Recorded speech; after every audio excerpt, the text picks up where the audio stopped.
Doctor صاحبہ ابھی تک کیا باتیں حتمی طور پہ ہم کہہ سکتے ہیں کہ ہے؟ دیکھیں جب تک باضابطہ اناؤنسمنٹس نہیں ہوتی فارملی تو اس وقت تو سب کیا سرائیاں ہیں، ڈائلاگ ہے، اور پیپلز پارٹی نے انفیکٹ نو لیس دین چیئرمین انہوں نے جو ہماری سی سی کا اجلاس ہوا اس کے جو اہم نکات تھے وہ عوام کے آگے رکھے، اور پھر کل ان کا جو ایک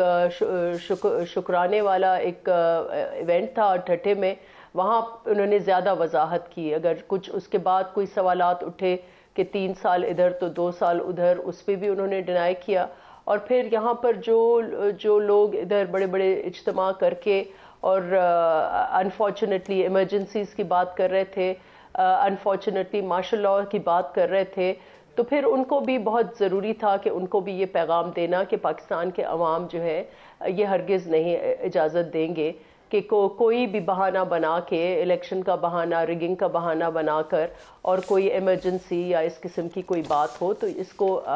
اس قسم کی باتوں کو انہوں نے بالکل ریجیکٹ کیا. لیکن جہاں تک فارمل اناؤنسمنٹس کی بات ہے کہ کون جو ہے یہ اگر کوalition بن رہی ہے تو اس کے کیا نکات ہوں گے، کون سے عہدے کس کے پاس ہوں گے، میں سمجھتی ہوں کہ ابھی تک حتمی کوئی بھی بات نہیں ہے. صرف یہی بات ہے کہ ہم آئینی پوزیشنز میں پیپلز پارٹی اس وقت انٹرسٹڈ ہے، ہم اب اس وقت منسٹریوں میں انٹرسٹڈ نہیں ہیں. اور ایک ریزن یہ بھی ہے کہ بھئی ہمارا جو اگر کیبنٹ بنتی ہے تو ہم انٹرسٹڈ ہیں کہ پاکستان پیپلز پارٹی اپنے منشور جو ہے وہ جو ہم نے عوام کے آگے رکھا، جو ہر صوبے میں گئے، اتنے بڑے اجتماع ہوئے، ہم نے ایک ہمارے چیئرمین صاحب نے جو محنت کی ہے منشور کے اوپر، ایک ویژن دی ہے، نئی سوچ کی بات کی ہے، پھر انہوں نے فلاحی نکات کی 10 نکات کی بات کی ہے، تو وہ کولیشن میں تو عمل نہیں ہو سکتا. اور اس کو سٹیئر کریں گے وزیر اعظم جو ہمارے چیئرمین ہیں کینڈیڈیٹ اس کے. تو اور پھر ہم یہ بھی ایکنالج کرتے ہیں کہ ہماری جماعت نمبرز میں تیسرے نمبر پر ہے. پہلے نمبر پر انڈیپینڈنٹس ہیں، پی ٹی آئی لیڈ، دوسرے نمبر پر نون ہے، اور یہ دوسرے نمبر پر کیسے آئی اس میں تو آپ پھر وہ بہت سارے بیانات ہیں، میں اس میں ابھی نہیں پڑھنا چاہ رہی، بہت کمپلینٹس ہیں. اور پھر ہمارا جو مینڈیٹ ہے وہ تیسرے نمبر پر ہے، اور اس حساب سے پھر ہم اس وقت وزیر اعظم کی اگر پوزیشن میں نہیں ہے تو پھر کیبنٹ کیسے بنے گی؟ Were you open to talk to PTI also? کیونکہ یہ کہا گیا. دیکھیں پیپلز پارٹی بالکل اوپن تھی اور ہونا بھی چاہیے. کوئی بھی جماعت جو ہے، سیاست جو میدان ہے پاسبلٹیز کا، اس میں کوئی بھی نہ حرف آخر ہوتا ہے نہ اس میں ریجڈ پوزیشن ہوتی ہے. انفارچونیٹلی اس وقت جو ایک جماعت ہے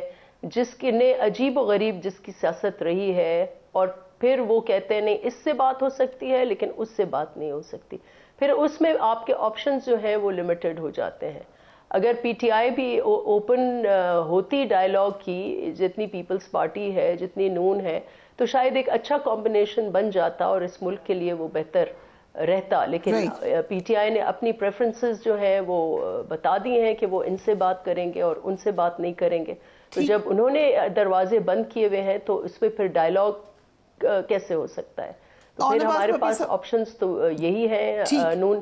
ٹھیک ہے ڈاکٹر صاحبہ، پیر پگارا صاحب کا آپ نے ذکر بھی کیا، ابھی جو جی ٹی اے کی ایک پوری پروٹیسٹ ہوئی تھی، انہوں نے کہا کہ ہمیں 3 ماہ پہلے ہی پتہ چل گیا تھا کہ انتخابات بک چکے ہیں، پیسے دیے جا چکے ہیں، اور یہ الزامات اب تقریباً ہر طرف سے لگ رہے ہیں، minus P M L N and minus Peoples Party, تقریباً تمام جماعتیں ہی یہ بات کہہ رہی ہیں. کیا کوئی جوڈیشل کمیشن ہونا چاہیے، کوئی انکوائری ہونی چاہیے؟ What do you suggest? دیکھیں ایک طرف آپ نے دیکھا یہ الیکشنز کیسے بکتے ہیں، یہ کون سی نئی سائنس یا آرٹس ہے، یہ کون سی نئی تھیوری ہے. دیکھیں ایک طرف ہم نے دیکھا یہ P T I lead independence کیسے آ گئے اور کیا کچھ نہیں ہوا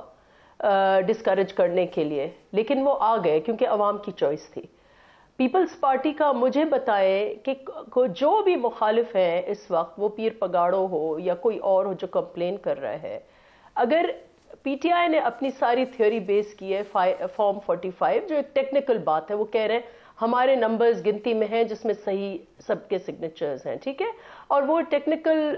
بات کر کے وہ آگے جائیں گے الیکشن کمیشن کے پاس when they have. مجھے بتائیں پیر پگاڑا صاحب نے جو تقریر کی اس میں کون سی اسپیسیفک بات کی کہ کون سی سیٹ پر کیا مسئلہ ہوا تھا، کس نے دھاندلی کی، ان کے پاس ثبوت کیا ہے؟ اب جنرل آپ نے دیکھا کہ ان کی باتوں میں کوئی بھی اور ایک الارمنگ پوزیشن انہوں نے ایک کی، مایوسی کی بات انہوں نے کی، انہوں نے